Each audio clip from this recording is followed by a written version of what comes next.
Next up, we have panel 2, an election recap of what comes next for student loan borrowers. And we know this has been something top of mind for a lot of folks. And so we'll get right into it as our speakers are coming online. I will pass the mic off to Aisa to get this panel started.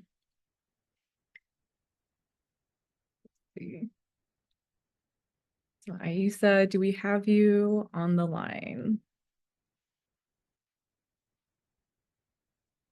There you are. Hello. All right. Take it away. Can you hear me and see me okay? Yes. Great. Well, thank you everybody for joining on. Thank you so much, Sam, for all of your partnership and for our partners at NextGen for hosting the Free My Future Summit. We are very excited for this next conversation, which I know will discuss many things that are top of mind for all of us.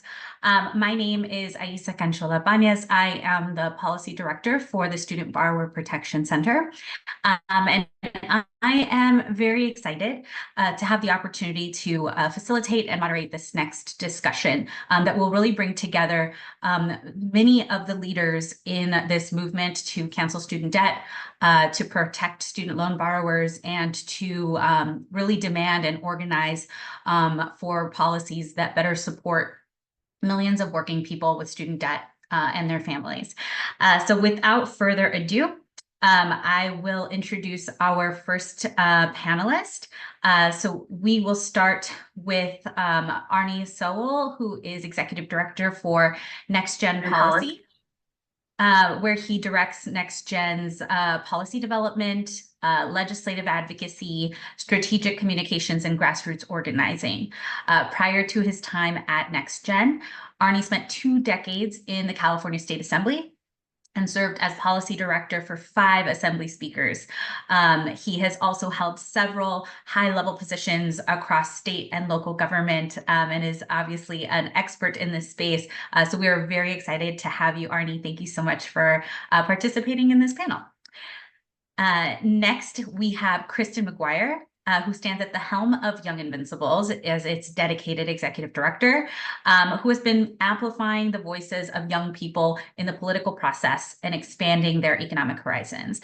Kristen is a first-generation college student, and her life's mission and work is to ensure that marginalized people find their rightful place in our democracy. She has spent the last decade shifting power to young adults and has been critical in passing state and federal legislation, including the California Student Borrowers Bill of Rights here that passed into law in 2019. And has been a leader in the national movement to cancel student debt. So Kristen, thank you so much for joining us today. And then next we have Mike Pierce, Executive Director of the Student Borrower Protection Center. SBPC engages in advocacy, policymaking, and litigation strategy to rein in industry abuses in the student debt space. We protect borrower rights and advance racial and economic justice. Mike is also the co-founder of the Student Loan Law Initiative at the University of California, which is the nation's only academic center that's focused solely on student debt and the law. Before that, Mike spent time on Capitol Hill, as well as the Consumer Financial Protection Bureau. And last but certainly not least, we have Natalia Abrams, who is the president and founder of the Student Debt Crisis Center. And she has been on the front lines of the fight to cancel student loan debt, and bring about reform in this space for well over a decade, long before national headlines were focused on the student debt crisis. Natalia was raising awareness on the scale and just hurt of this problem, and working both with borrowers and legislators on lasting and meaningful solutions. She has been cited as a policy expert and an advocate in this space in national media. And so we are so excited to have such an esteemed panel of leaders in this space who have really been critical in kind of shifting the narrative about what student debt is, how it harms communities, and what we as borrowers demand and deserve from policymakers in order to improve millions of people's and their families, in the lives of their families. So with that, let's get started. So this panel is really dedicated to kind of trying to recap the most recent federal election, and try to kind of read the tea leaves. What can borrowers and our families kind of anticipate out of this next administration, the new makeup of Congress, what this means for the movement, and what borrowers should expect. So I think it is fair to say that many of us are still trying to wrap our minds around the election results. In fact, here in California, there are still a couple of races that are too close to call. So we are still getting election results at this time. But what we do know is that Donald Trump has won a second term, and Republicans will control the majority of the United States House of Representatives, as well as the United States Senate. Many of the exit polls and political analyses that have kind of come out of the election have really focused on, the fact that voters felt incredibly unsatisfied with the state of the economy, and really were looking for a candidate to take aggressive action to reduce costs. Your respective organizations work to advance policy at the state and federal level that help young people and working families, from making college more affordable to addressing the student debt crisis. So, how does this voter sentiment around lowering costs align or differ from what you have heard from folks, as you're fighting for your respective constituencies? And how does this fit into your organization's plans to keep fighting for working families? And I'm going to present that to the whole panel. So whoever wants to go first can go all in. I'll go. Hi, Aisa. Thank you so much for having us, and Next Gen Policy for putting on this fantastic fourth annual Free My Future event. To quote an old guy or old consultant, sorry, I blanked for a second, Carville, it's the economy, stupid, right? Like, so we know, we are hearing from borrowers that the economy, they're drowning under inflation. If anything, we didn't go far enough. I feel like the way that we're aligning, we're hearing that we have to go harder, we have to do more. Right now, the president should do as much as he possibly can to batten down the hatches before we move on, and continue to provide as many resources for borrowers as we possibly can, which definitely aligns with what we're doing. We just know that we need to ramp that up. I heard in the previous panel, Sabrina, who works with us, mentioned that we don't always have all the right answers for borrowers, but I would say just connecting and speaking with them, being a sounding board for them, elevating their stories is critical right now, regardless of which administration we're in.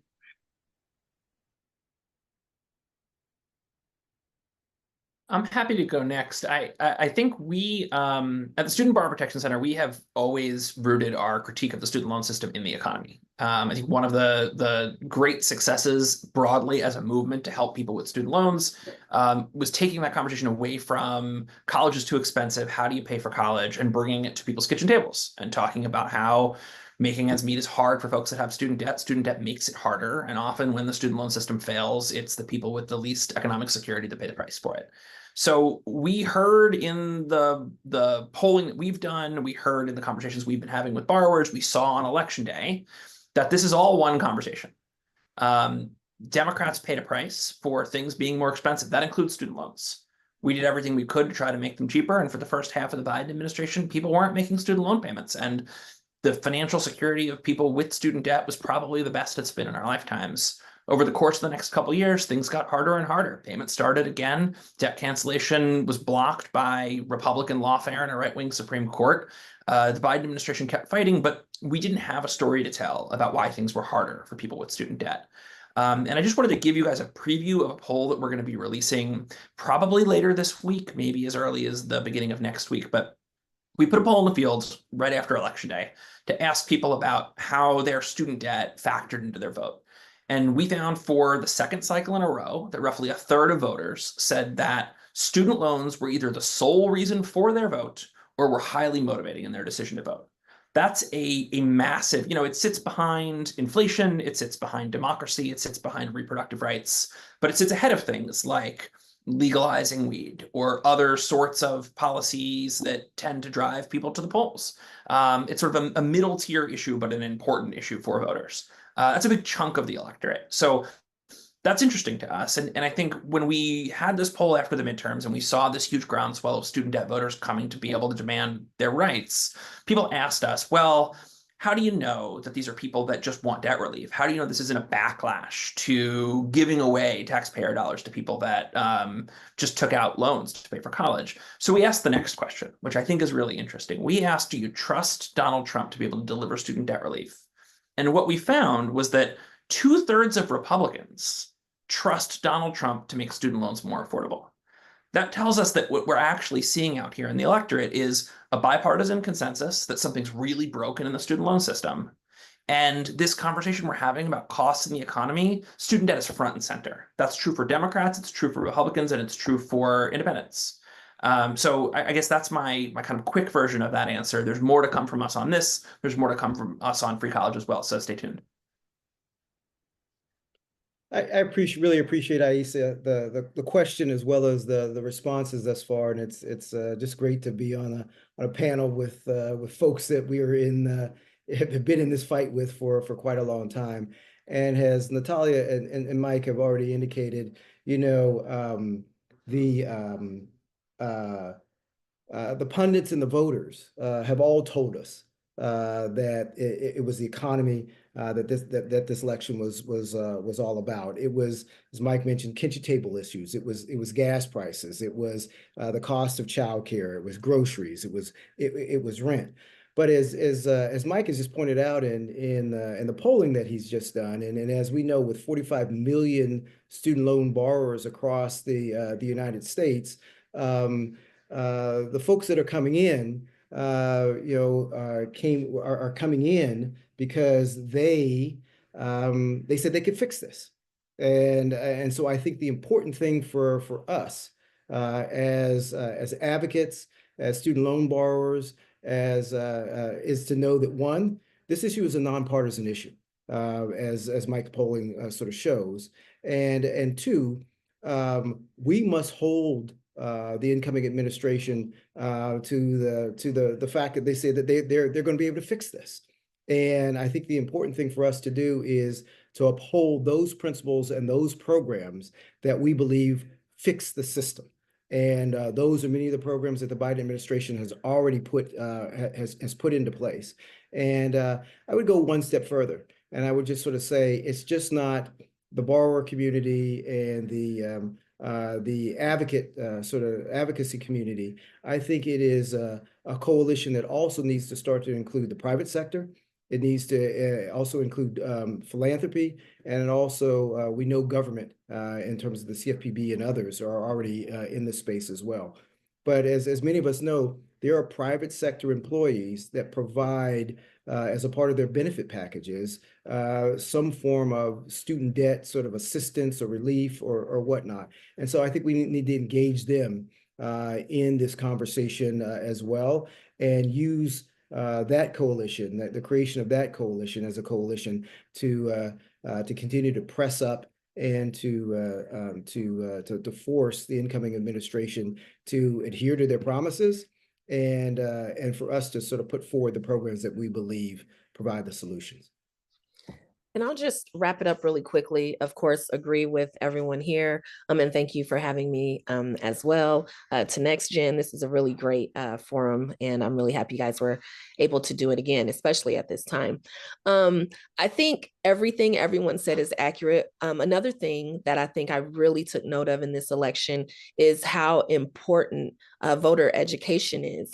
We know that the economy was a top issue, and that's inclusive of all of the kitchen table topics, including student loan debt. But what I think voters maybe didn't understand is the pathway to actually make that happen, right? How do we reduce the cost of education? How do we end the tolerance on student loans to fund education? And so I think as we move forward, as we also hold the administration accountable, we also have to each take a vow as organizations and individuals in our own circles to educate the electorate so that they can better understand how these policies change, how these policies are created, and how we can continue to kind of create an affordable education situation. Thank you so much, folks. that was just our first section of questions, and it's already been such a great conversation. So really excited about this. And Kristen, you gave me a perfect segue. So you talked about voter education and the fact that there was really a disconnect in what the Biden-Harris administration had been able to accomplish, what they weren't able to accomplish, and why. And what borrowers actually felt in their pocketbooks, right? So, over the last 4 years, the Biden-Harris administration made unprecedented progress, really, to tackle the student debt crisis. They proposed one of the most bold debt relief plans in our nation's history, which was blocked by the courts. They created the most affordable repayment plan. We talked a bit about this in the last, in the last panel, known as the SAFE plan, which is currently stuck in the courts. And despite the legal challenges that blocked so much of their student debt agenda, we still saw this administration cancel more than $175 billion in student debt for nearly 5 million Americans. That is hands down that unprecedented, and this administration will go down in history as canceling the most student debt in our nation's history. But how did these legal challenges really hinder the administration's ability to demonstrate the impact of their work in this space? And what lessons can be learned about how we demonstrate this progress? If we're talking about, showing where progress was made and also holding the next administration accountable, what lessons can be learned that we took from these last 4 years on how we demonstrate progress to these communities, and most importantly, defend the wins that we were able to make over the last 4 years. So proposing that to the full panel as well.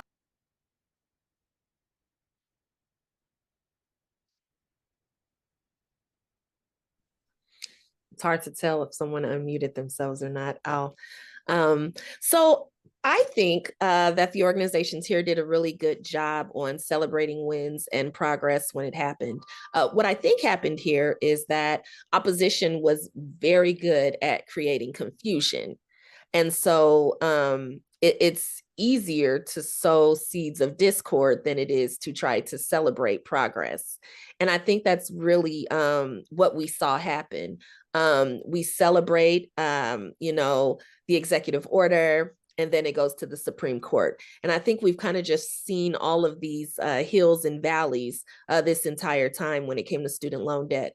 I think we have to be very clear that this administration is the first administration to take action on student loan debt. And all of us here have been advocating for this for over a decade at this point. And I think that's a very important note for us to make. Without the progress that we saw in these past couple of years, we would still be in the very same place with folks piling on student loan debt. They are still confused, but at least we can see some light, right? People have gotten their debt canceled. We have seen borrowers' defense come through. And so we thought long gone were the times where PSLF applications were just being stored and not processed.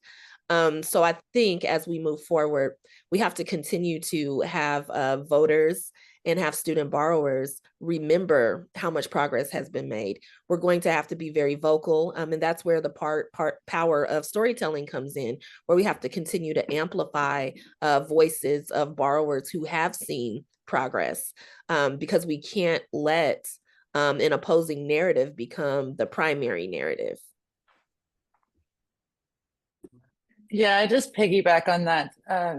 It's kind of like, be careful what you wish for. So when we got started over a decade ago, as we keep saying, I remember as a coalition, we just wanted student debt to become a big impact issue. That was, just getting it on the national stage. Well, we definitely did that. All of our work led to this, big broad-based debt cancellation. While it wasn't full, it was, up to $20,000 for each borrower. But once that happened, it felt like all eyes from the opposition were on every little thing that we did, like the IDR adjust or the SAVE program, or any of the repayment programs now. And that's been a new place to be in. And I think, Kristen, you're absolutely right. We all really celebrated the wins, but borrowers have struggled on who to blame. As much as we keep saying it, the courts are blocking it, people blame who is in charge, and it's hard for they want more communication. I think there could have been better communication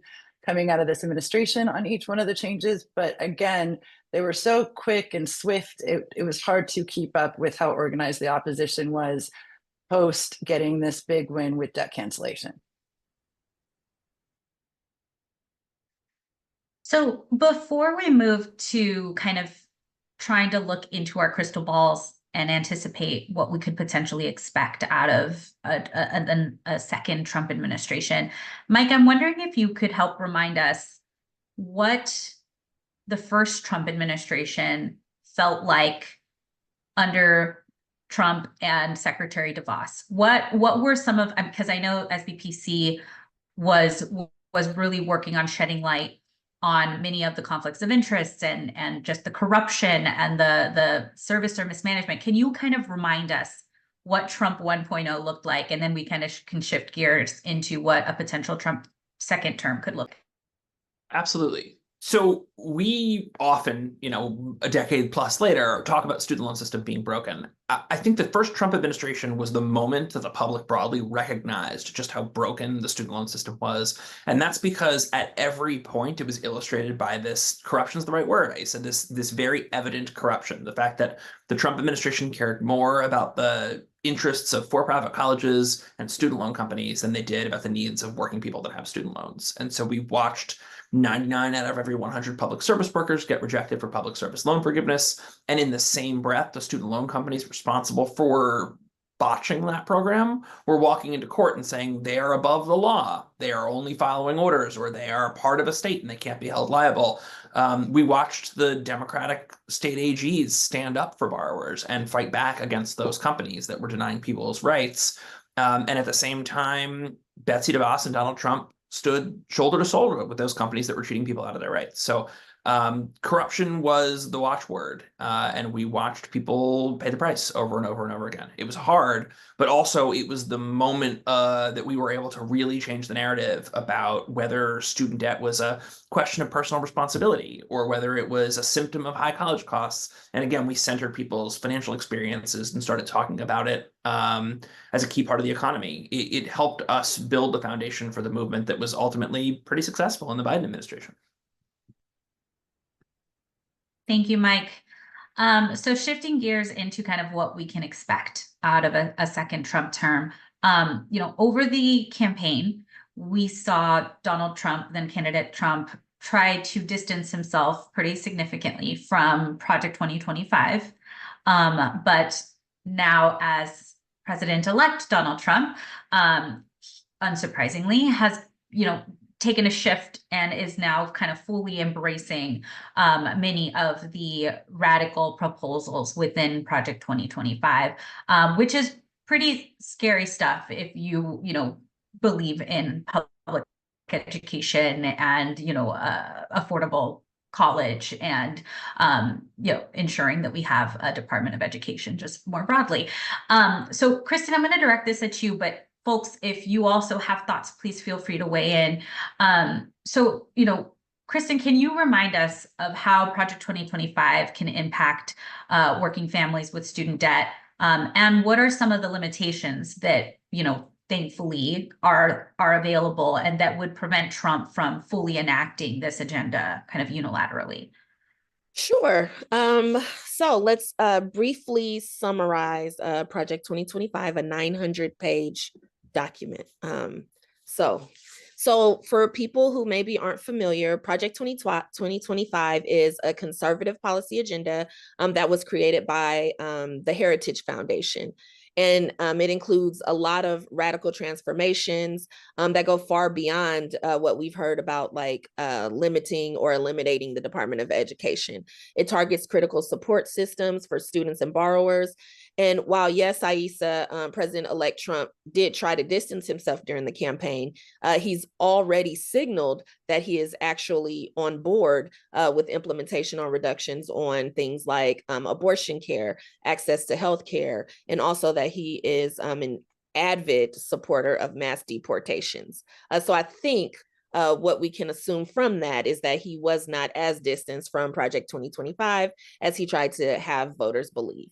So to keep it focused on the impact of working families and of course, young people and student borrowers, for student loan forgiveness, it calls for an immediate cancellation of existing student debt relief programs. There's potential rollback for income-driven repayment plans and elimination of public service loan forgiveness pathways.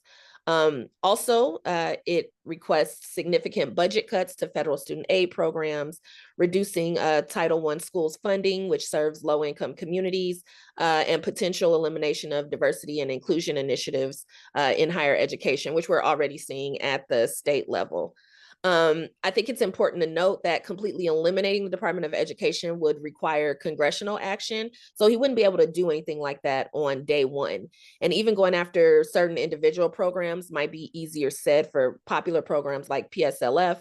But the Trump administration could substantially undermine its effectiveness, which we saw before in his first administration. He also will be able to limit effectiveness through his executive appointments, which we're seeing some of his ideas there, budget manipulation, and strategic regulatory changes. I think what's important about Project 2025 is that the aim here is to defund critical agency functions, and that can mean really important student support programs like TRIO and C Campus. And then again, those appointments, it could aim at systemically weakening the educational supports that the Department of Education provides. But I don't want to present like a picture of all doom and gloom. We know what could happen, but we also know that we can push back, right? We know we can protect what we have by maintaining vigilant monitoring of proposed administrative actions and acting early, making sure we speak out, again, as individuals and as organizations. We need to build, which means we have to form strong coalitions, like Arnie was saying, that maybe don't only include advocacy organizations, but also private sector and institutions of higher education. These coalitions could then oppose the destructive educational policies that the Trump administration would perhaps be seeking to implement. We then would look to bridge and make sure we highlight real world impacts on families and students. And that's that narrative, right? The storytelling that we're talking about, because what we need to do, because student loan debt is a bipartisan issue or a no partisan issue, right? That in the residents of these states that maybe are red, they need to understand the impact of what's happening to them individually. Lastly, block, right? We need to engage with local and state representatives so that we can resist harmful changes. And that means we have to make all kinds of friends. We need to make sure that we can talk to people on the basis of the issue and not necessarily party lines. And that's going to help us kind of navigate the waters that we're about to face. I would not say, I don't want to say we've been here before. We have not seen an unconstrained Trump administration before. So this is something that will be sort of new for us, but it won't be something that is impossible for us to navigate together. And so now more than ever, our coalitions, our partnerships, our relationships, and our advocacy are going to be very important over these next 4 years.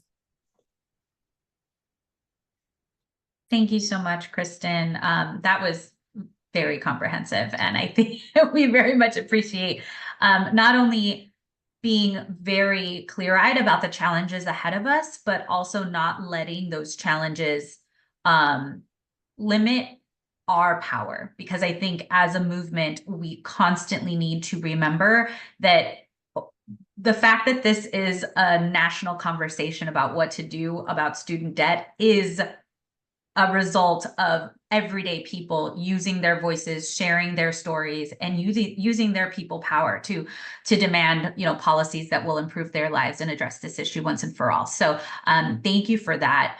I want to turn it over to Natalia because I know, your organization, SDCC, provides direct service and guidance to borrowers on a daily basis. I know that you all are fielding some very real just anxiety and confusion and just distress as people are kind of thinking through what this next administration and what the next 4 years will look like for them and their families and their financial situation. So one of the proposals in Project 2025 would be to eliminate the SAVE plan which would ultimately make student debt more expensive for working families. At the beginning, we talked about voters really wanting an administration to tackle rising costs, but obviously eliminating the SAVE plan runs counter to what the Trump administration, President Trump, President-elect Trump promised. So how can we continue organizing and centering borrower storytelling specifically as a way to push back once some of these proposals actually become initiatives that we see out of this next administration?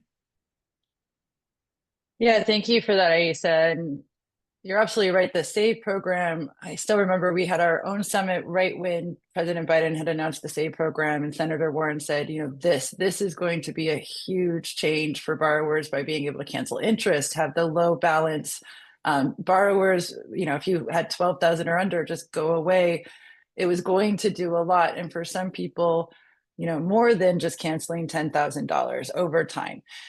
It's very hard and sad to see this go away, or potentially go away. I will say though, if you're a student loan borrower, you probably are, if you're watching this right now, you are used to uncertainty. In the last 2 years, as Mike said, we had a great first 2 years, but the last 2 years have been difficult. We are already kind of living within Project 2025 by seeing the courts block us and block every good move that we make. And borrowers, by sharing their stories, that's how we got to where we are right now. And so all of our organizations do story requests. We, you know, share your story with one of our organizations. We've been doing a lot of surveys the way a Student Borrower Protection Center does polling. Through those surveys, we glean more stories. We get them out to the media. We get them to lawmakers to really solicit change. It's really time to get loud, and you need to advocate for yourself as well. So sometimes it can be very hard to share your story or to even get started because you're drowning in so much debt. And we didn't start out being a direct service organization. I don't even know if I think of us that way, but because there's so much confusion, the advice has become so hyper individualized that it's become really hard to just only do student loan workshops. So we have been doing one-on-ones with student loan borrowers. Our team has done almost 250 in the last 2 months of just making sure, like you said, talking to borrowers every day as an organization. And if you're working at one, it's through helping them out that then we get more folks to share their stories, feel comfortable, understand what their student loan story is, and make sure that the main thread that we keep hearing and the main frustration is, and they're right, is that borrowers are doing everything right. And they're just being blocked by the courts, by incorrect information from their servicers. You shouldn't have to fight this hard for yourself for a federal program, but unfortunately we're there. So the more that you can share that, understand as much as we all understand what the student loan system right now, and then reach out to more people. We need to keep bringing more people on. I agree with Arnie that we need to have a broader coalition of folks outside of just the student debt higher education space, because this is a nonpartisan issue. This affects everyone. Student loan debt doesn't care if you're a Democrat or a Republican. We're all buried with it. It doesn't care if you're a lawyer or a waitress. And that's another misnomer. So I think we need to continue to dispel that through the story sharing. But that's the key thing that got us here. Besides the amazing policy work you all do at Student Borrower Protection Center and in CLC and other groups, it's taking from these specific anecdotes and being able to rise. And I think as much as we feel we're completely blocked in ways with this next administration, they're human beings, and sharing that story, getting in front of them, getting really loud, power in numbers is really the way that we can make a difference here. Thank you, Natalia. Completely agree with you on definitely not giving up or ceding any of the movement organizing and really kind of keeping borrowers at the forefront.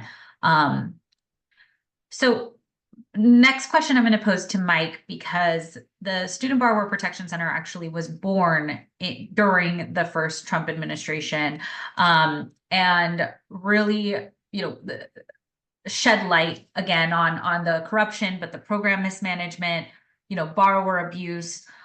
You had touched on kind of what the student loan system looked like during the first Trump administration, but what are some of the lessons that we learned during the first administration that we can start kind of, I mean, obviously we haven't stopped building that muscle, right? But like, what are some of the lessons learned that we can apply as we are preparing to protect borrowers' rights over the next 4 years?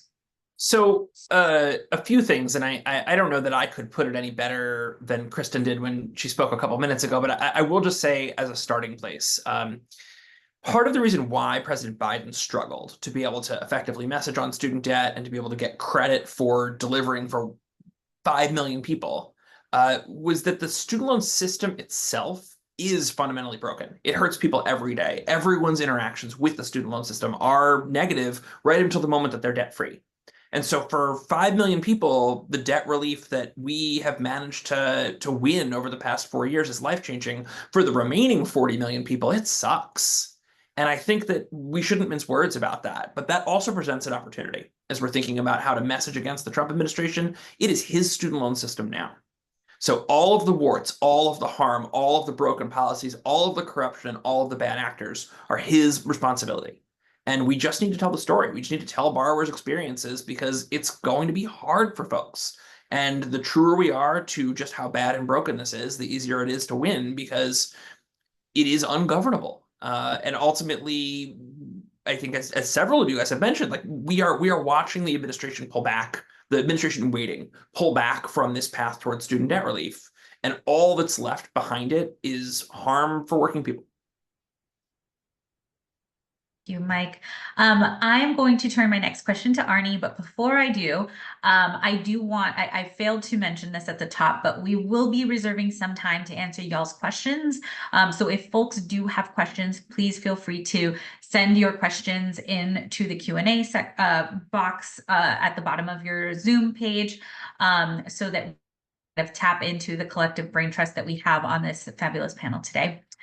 So Arnie, you have spent your career really looking, really spending your time at state, local policy, and really focusing on protecting working families here across California. Next Gen Policy has been doing a lot of really great policy work here across the state. So what role can states play here in the fight to protect borrowers?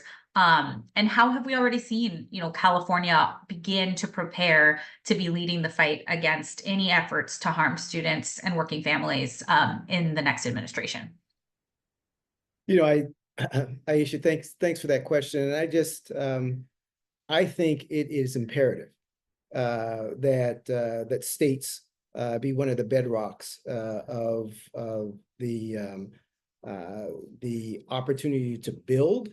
And as well as the opportunity to sort of push back on what it is that the incoming administration may attempt to try to do in this space, in terms of whether it's defunding or destroying or disrupting or whatever the harm that potentially could be imagined that they may attempt to rot in this area.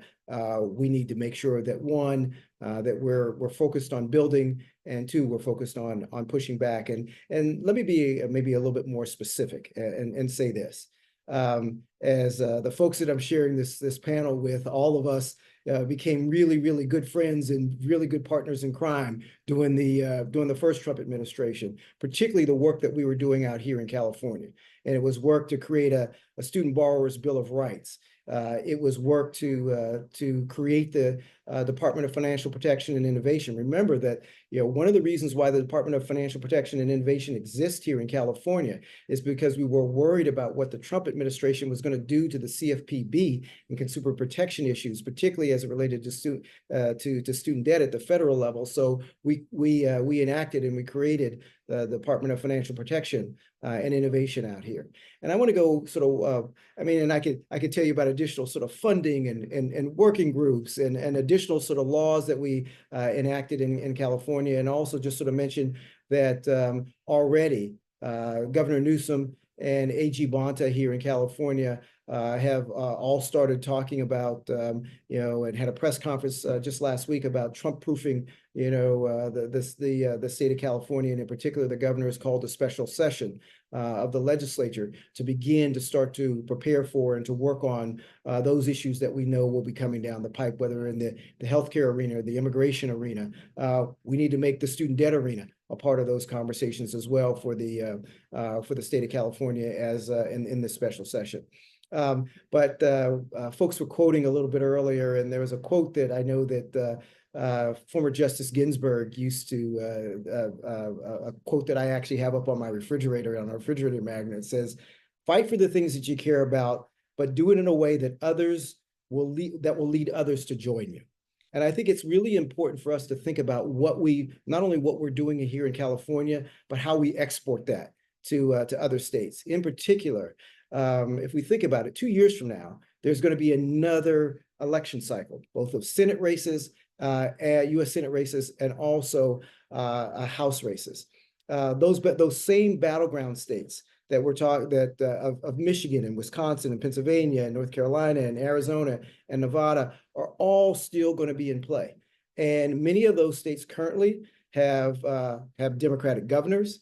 They have Democratic legislatures, and we must, as Kristen was talking about earlier, we must build bridges into those states to ensure the fact that there are conversations about student loan debt that are taking place in those state legislatures and in those governors' offices, that we're bringing programs and policies into those spaces that need to be, debated, and hopefully legislation that's enacted. And so with that, I think that helps to build, for lack of a better way of phrasing it, a wall that may help to ensure that 2 years from now, we're looking at a different Congress, and we're looking at an even stronger ability to be able to push back. And so I think my answer is an answer that just says California needs to continue to do what we always do, which is to prepare, to build, and to fight. And what we also need to ensure the fact that the work that we're doing here, not only as a coalition, but with our elected officials, is to build bridges into some of these other states that will help us create an even stronger and more sort of impenetrable wall that the folks in DC will have a lot more trouble sort of pushing back against.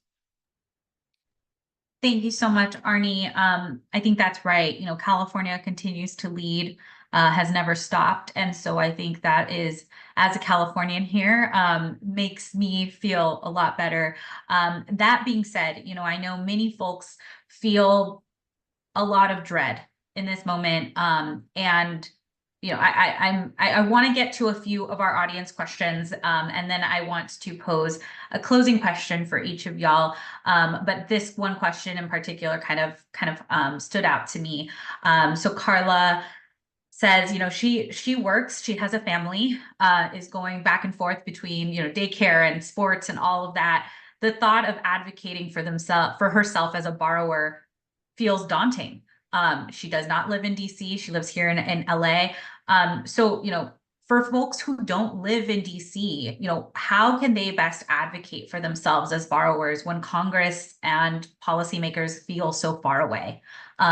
Any advice that y'all have for her? Get in there, Kristen. I'm so excited. That's an excellent question. It almost feels staged, but I know it wasn't. Advocacy at the local level is one of the most important forms of advocacy that you can do. And while DC is way over there in DC, I'm in LA as well, your representatives have offices near you. You can visit their office, and it's important to know that you are allowed in those buildings. You can email them, you can call them, and communicate with them in any way that makes sense. I mean, we can even take it old school, and you can send them a letter or a postcard. So it shouldn't have to feel like you have to be in DC to advocate for yourself.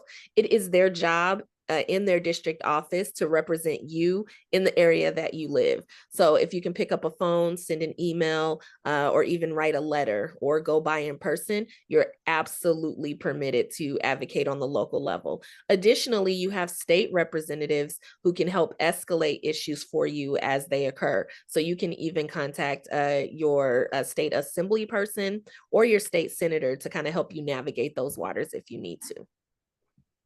I would just also just sort of add, and I appreciate Carla's question, because I think that's probably on the minds of lots of folks that are participating, in this in this summit, and that is that the organizations that are just represented on this panel, this is our business. This is the work that we do every day, is trying to advocate on your behalf. And so I would just also ask you, and maybe just sort of request. Get on our websites, join our, get on our mailing list. We promise not to bombard you with lots and lots of emails and those sorts of things like that. But one of the things that we do try to do via emails is try to be timely and topical. We try to at least let you know what's happening, on a specific topic at the right time. And we try to make it easy for you to just, as Kristen just said, literally push a button and you're all of a sudden you're sending a letter to a representative, or you're signing a petition. So it's not solely incumbent upon on you to be the backbone of all of this. And I think the other thing that Natalia mentioned is this sort of storytelling. And maybe at some point in time, there may be a solicitation that one of our organizations might send your way, with just to ask you, in just a few paragraphs, just tell your story. And in terms of how you're affected by student debt, and we'll use that in some of the conversations that we have with elected officials and others. Also, before we go, even being here today, taking time out of your schedule to sit here and listen about what's going on with the status of student loan debt is advocacy. Okay. Yeah. And just, I was going to say kind of what you both said. I think Kristen really covered how to advocate for yourself if you're not in DC with political operatives. But I agree with Arnie. You're not alone. You don't have to do this by yourself. You can contact one of our organizations. We can help walk you through it. We can make sure you're in the right place. There's so many borrowers that we've helped, and then they'll start calling us saying, I have questions for other people they're helping, because once they learn how to help themselves, then they help others with that. But you're not alone. You have our organizations and other organizations working on this. So partner with folks. I said it before, I'll say it again. There's strength in numbers right now, and we can do this together. And I hate to make this a 45-part answer to what was actually a very simple question, but as the litigators on the phone here, I will just say your stories drive policy advocacy, they drive policy change, they can also shape litigation. During the first Trump administration, the CARES Act got passed, the student loan system got shut down, and along with that, wage garnishment was supposed to stop. But we kept hearing from borrowers that their employers were seizing their wages anyway, and we ended up helping some partners file a lawsuit against Betsy DeVos that eventually returned hundreds of millions of dollars to hundreds of thousands of working people that were getting their wages improperly seized. So whether that's lawsuits against Navient or FIA or the next wave of lawsuits against Mohila, we are always open for business. We are always trying to keep our ear to the ground to understand what's going wrong. And the only way we can actually do that job is to hear from you. Thanks, folks. We got a really great question on, so we talked about Project 2025 and some of the limitations on Trump's ability to just unilaterally implement Project 2025. But one of the many proposals in that plan was to fully eliminate the public service loan forgiveness program. We established in the last panel, if y'all were paying attention, and remember that Persis mentioned that President Trump cannot unilaterally eliminate the public service loan forgiveness program, but it would require an act of Congress. So with Congress, essentially with congressional Republicans having a trifecta, which means the majority in the House and in the Senate, do folks think that eliminating the public service loan forgiveness program could be possible with a Republican majority, perhaps through reconciliation? Any thoughts on that?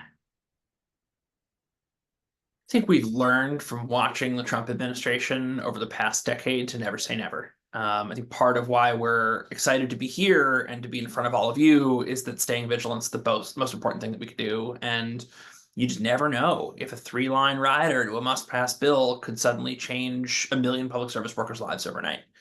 That said, this is a program that still has bipartisan support. It's the most popular piece of Joe Biden's debt relief agenda. It's the one thing that didn't get challenged by right-wing AGs. So there's lots of reason to hope, but we should always be vigilant because you never know. That's right. Yeah, I think that's absolutely right. And thank you to whomever, it was an anonymous person, but thank you for asking that question, because I do think that that is very top of mind to a lot of folks who have been working for 5, 7, are so close to that 120 payment threshold that they just do not want to see this pathway of relief be taken from them. We're going to do one more question, and then we are going to turn it to our kind of closing question for y'all. So one of the things, so it looks like we've got a question from Anthony. Is there still, so I read that there is still a plan that President Biden is currently underway to cancel student debt. Is there still a way to fight to support this student debt cancellation? How can I get my voice heard? Who wants to take that? Well, it's Plan B, and I'll let Mike or someone else go more into it. But this, I don't want to give false hope in terms of like really seeing it come to fruition. But right now, the best thing you can do is go to the federal registrar and make a public comment and get it on the record on what your student debt story is. This is a perfect example of sharing your story to impact change. Let folks know how you're feeling completely overwhelmed with the hardships of student loan debt. We're hoping, and I know Young Invincibles is working on this as well, to make this very easy with a form letter for you. So if you follow or sign up for our organizations, you will receive that within the coming days. But get loud on this public comment period, which ends on December 2nd. Thank you, Natalia. That is absolutely right. And I will also find a quick link that we have that is currently up that folks can use if they would like to share their public comment or to make their public comment in the Federal Register before this December 2nd deadline. So with that, we only have 8 more minutes, and I want to give each of you to answer this question.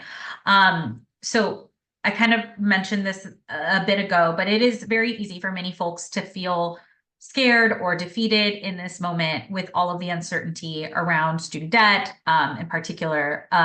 So what is one piece of advice or wisdom that you would share with a student or an organizer that might be feeling overwhelmed by the moment that we find ourselves in and for the fight that lies ahead? I can kick this off. My number one piece of advice would be to stay engaged. And you can do this by attending town halls, attending events like this one, meeting with your elected representatives, just knowing that you are permitted to participate in policy discussions. And I think sometimes a lot of folks don't understand or don't know, no one has ever told them, you are allowed in your state capital, you are allowed to meet with your congressional representatives. And now more than ever, it's super important for student borrowers, for young people, for organizers to be a part of the discussion. Additionally, you're all considered leaders in your communities. So that means you come here, you collect this information, and then it becomes your duty to share it out to make sure that we can reach as many people as possible. Lastly, I just like to leave a quote by Dr. Martin Luther King Jr. That I kind of think about a lot. And it's, if you can't run, then walk. If you can't walk, then crawl. But whatever you do, you have to keep moving.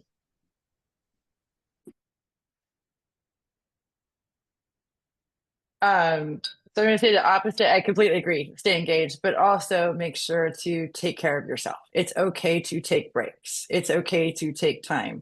If you aren't healthy mentally and physically, you're not going to be able to fight as hard as you can. It's some of the best advice my mentors gave to me when I was getting into this space was make sure to take breaks and take care of your health. Make those doctor appointments, spend good time with your family as we come on to the Thanksgiving holiday. make sure you're engaged on a weekly, monthly, yearly basis, however that works for you, but don't forget to take those breaks and take that time for yourself.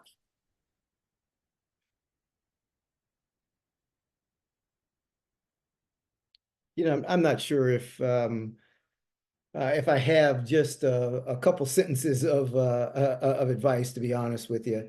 But I think what I would do is, one, just give yourself some grace, and also just want to just appreciate the fact that you're participating in today's summit. You know, this isn't I think a quote that actually is completely apropos of the moment. But there's an African proverb that basically says, if you want to go fast, go alone. If you want to go far, go together. And I think that we need to know that we want to go far. There is an awful lot that we need to either be pushing back, or we need to be building, or we need to be blocking, and we want to do that together. And so I would just encourage you to become a part of the advocacy groups and the borrower community.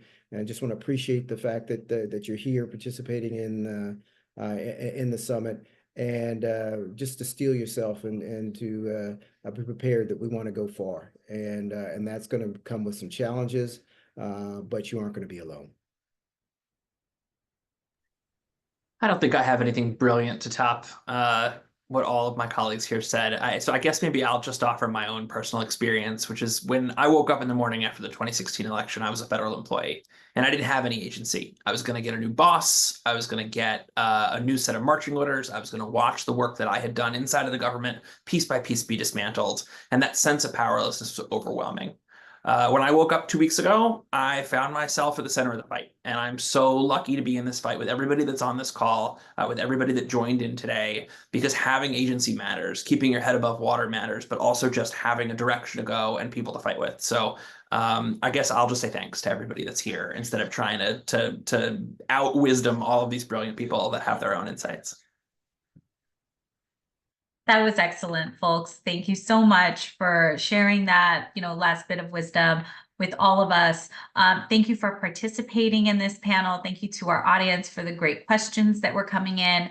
And thank you so much to NextGen and our partners at the Campaign for California Borrower Rights for putting this event and convening this conversation. Very, very timely, and it is very, very important. So in the words of several of our panelists, we are not in this alone. The reason why we are having a conversation about the future of debt relief and debt relief being a national issue is a testament to all of the work we have collectively done over the past 10 plus years to put this issue on the map and acknowledge it as the kitchen table issue that it is. And regardless of who is in the White House, this is going to be an issue that continues to impact working families across our country. And I know that I can speak for our respective organizations when I say that we are not giving up anytime soon on making sure that millions of borrowers across this country who are crushed under this student debt crisis get the relief that they deserve. So with that, I will turn it back to my friend and colleague Sam Sang.